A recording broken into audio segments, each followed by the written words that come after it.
I'm joined by California Governor Gavin Newsom. Governor, the markets are crashing right now. The last I checked, and I don't like to check, the S&P 500 down 4.4%, the NASDAQ down 5.6%, the Dow is down 3.6%, and we also received news this morning that the U.S. announced job cuts totaled 275,000 in March, a record high for the month of March. Now, Governor, we're going to talk a little bit about the podcast. I've got some questions there, but we got to talk about this breaking news and your response to it. Look, I mean, I represent a state the size of 21 state populations combined, the fifth largest economy in the world.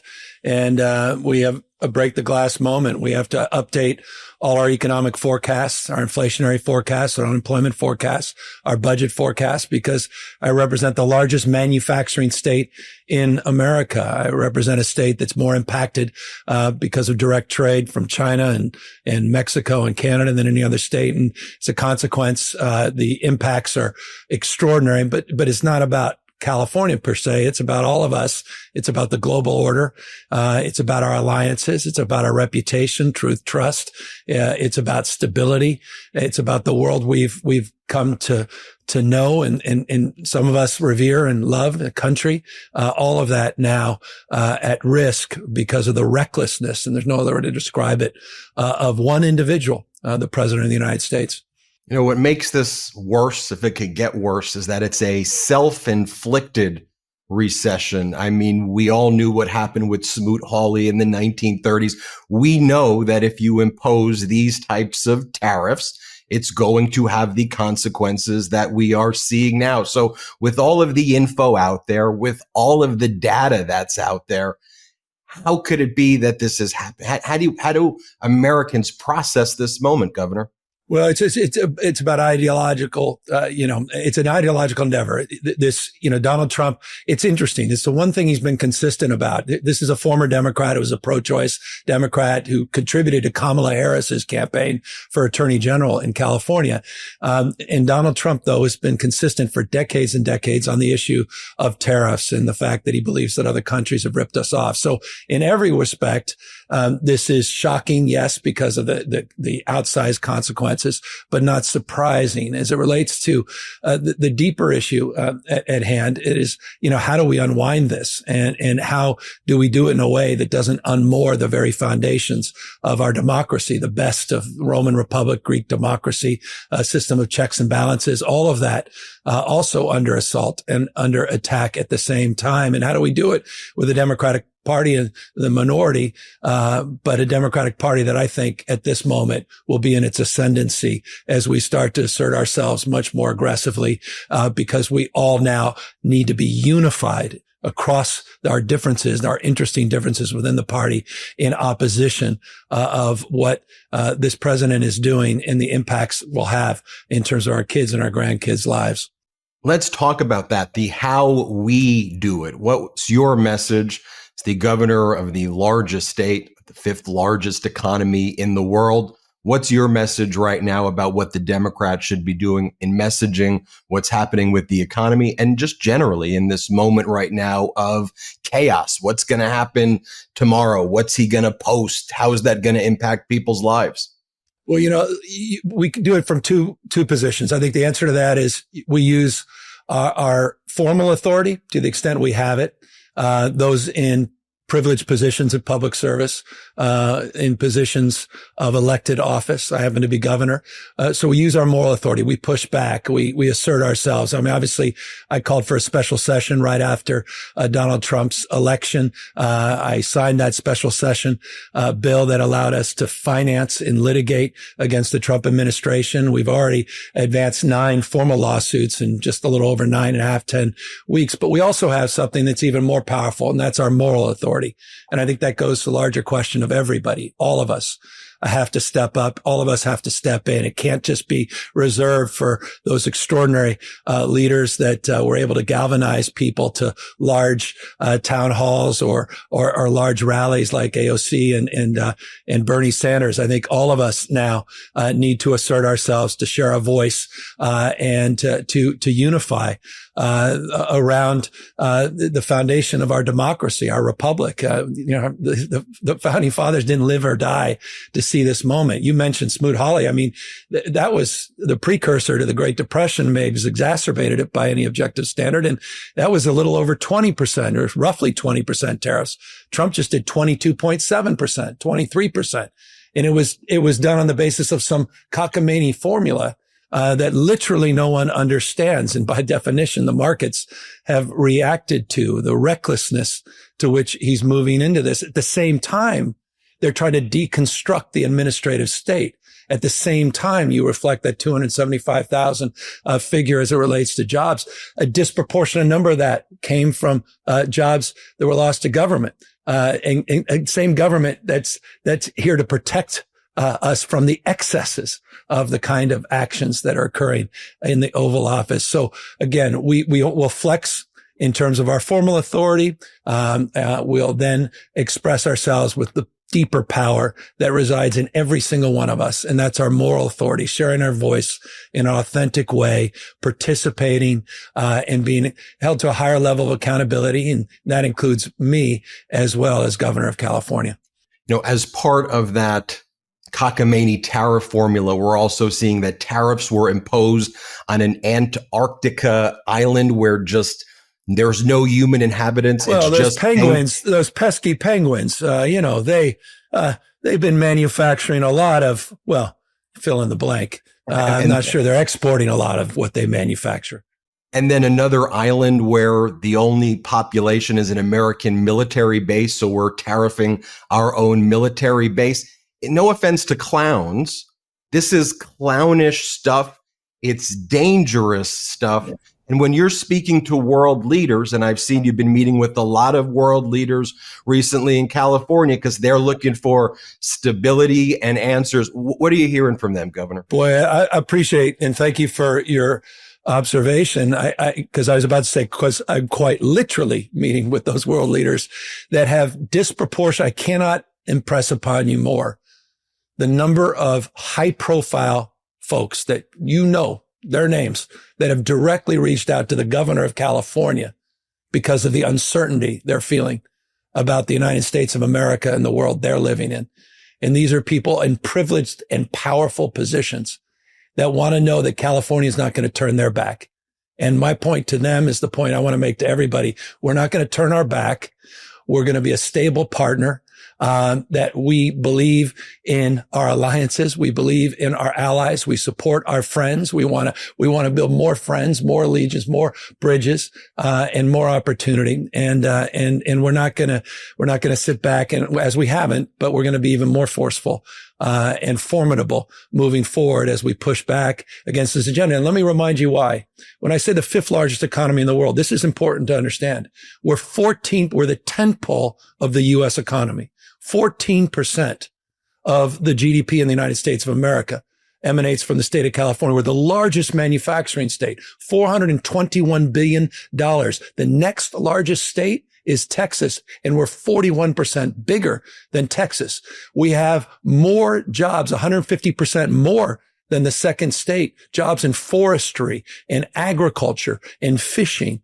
This state represents in so many ways, it's a microcosm of the United States of America. And so we feel these impacts in a profound and consequential way. The trade war that Donald Trump has just launched, because there'll be a reaction, there already has been a reaction, is going to be felt in pretty profound ways to real people, average people, including those that voted for Donald Trump, those that were betrayed by this very administration. And I think we have to shape that narrative. And Democrats, it is about narrative.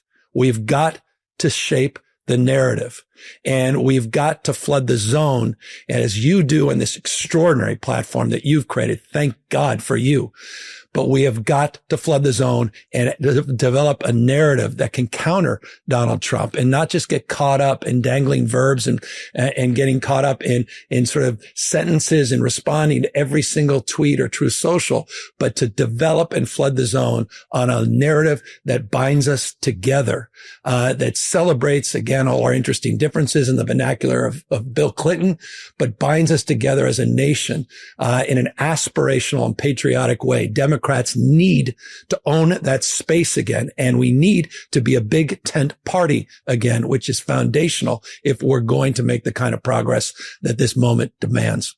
Governor, I think about some of the people who voted for Donald Trump in our state of California, the farmers in Kern County, in Fresno. They're getting hurt right now, maybe even the most or as bad as anybody. Also, we learned about how Donald Trump emptied those reservoirs because he wanted to say he opened up a valve and released the water into Southern California. This reservoir was nowhere near where the fires were. At the time the reservoir was drained, there was already full containment or mostly full containment of the fire. This was nowhere near where the fires were. But now the releasing of this water is going to harm farmers during a dry summer. This can be devastating, releasing $2.2 billion just so he can do a freaking social media post. What's your reaction to that? What's the status of that right now? Well, I mean, it's I guess it's par for the course, isn't it? It's reckless, just as these tariffs. It's arbitrary. Yeah, it's fill in the blank, but it's really consequential. And boy, well done. You framed it perfectly. He basically took water that was set aside for this summer's farming from one part of the Central Valley and then dumped into other part of Central Valley without giving them heads up on water they didn't need and know even how to store. And they had to turn off the pump because it was starting to impact the levees. None of it went to Southern California. But what Donald Trump did, he flooded the zone with dis and misinformation, celebrating that somehow he solved for the problems in Southern California, somehow equating and connecting it to fire hoses and issues related to fire, to fire suppression. Facts again get in the way. Narrative matters, illusion rules so often. And the challenge we have, and you know this, and again, I'm not going to say anything nice again about you because I'll appear to be patronizing. But they dominate right now in terms of flooding the zone and weaponizing this mis and disinformation. And they are able to do it with an asymmetry in terms of their communication capacity that we have to address, and you are addressing, and we have to own up to, and we've got to rebuild that architecture or build that architecture so that we can compete in this space, because what you just said is not commonly known by the overwhelming majority of people that voted for Donald Trump that actually believe that that water was sent to Southern California, even though demonstrably we know that was not the case. Governor, you are a fighter. You are known for being a top debater as well. And I'll just give you the example.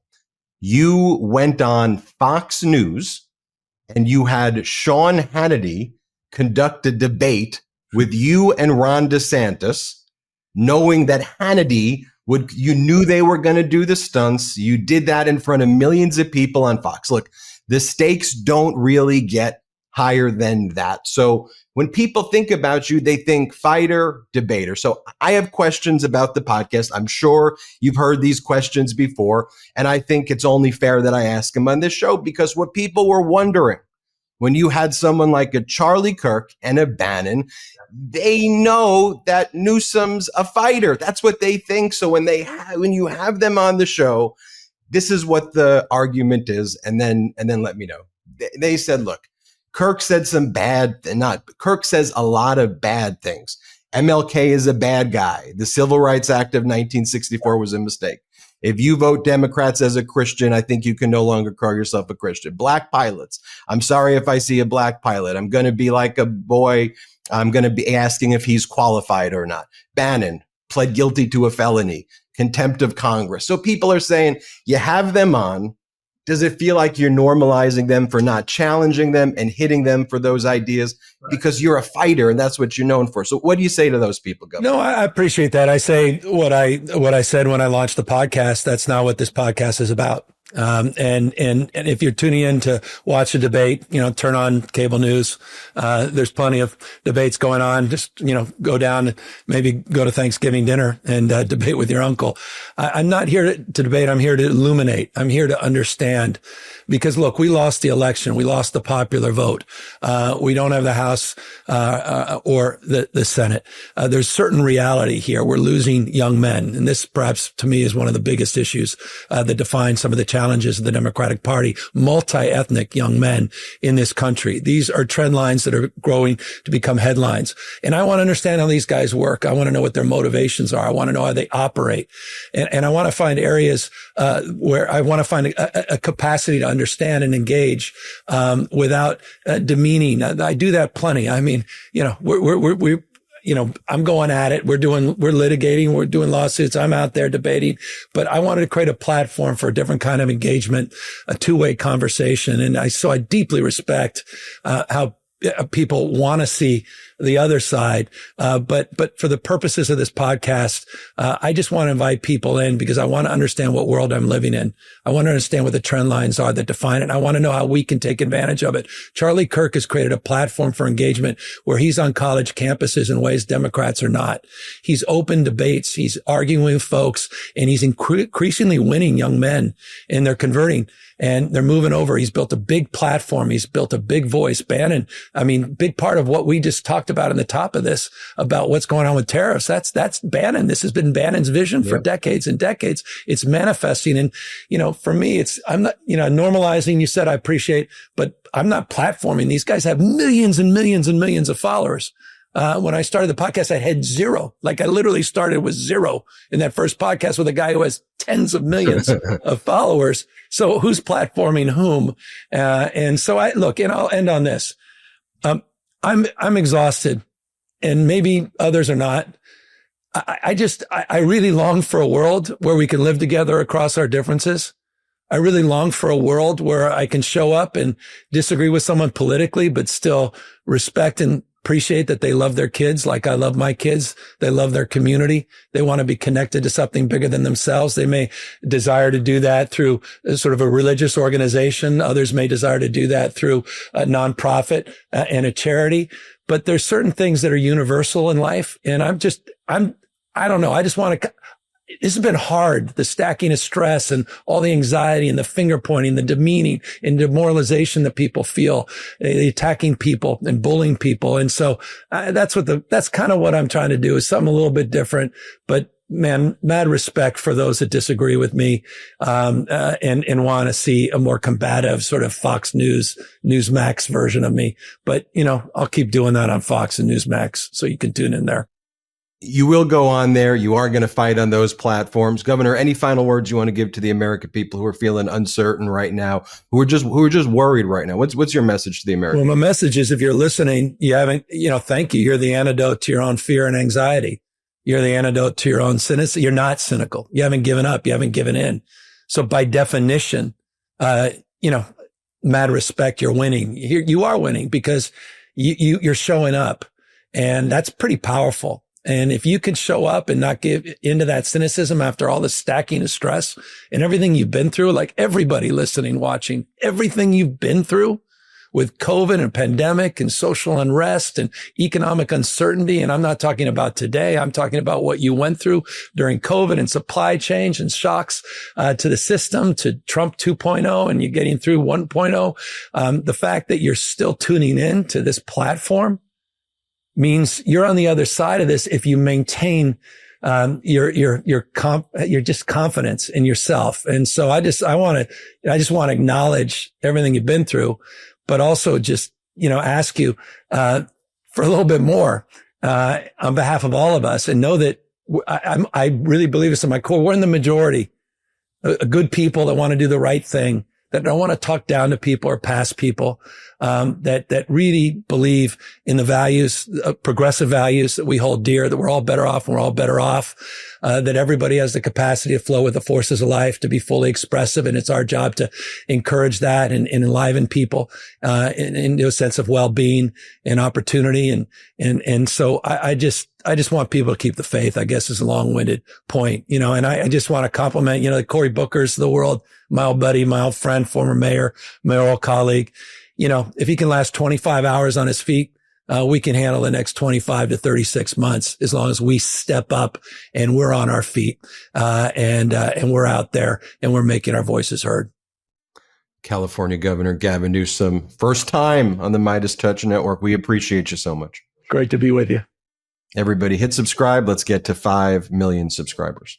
Love this video? Continue the conversation by following us on Instagram @MeidasTouch and help us blow past 1 million followers.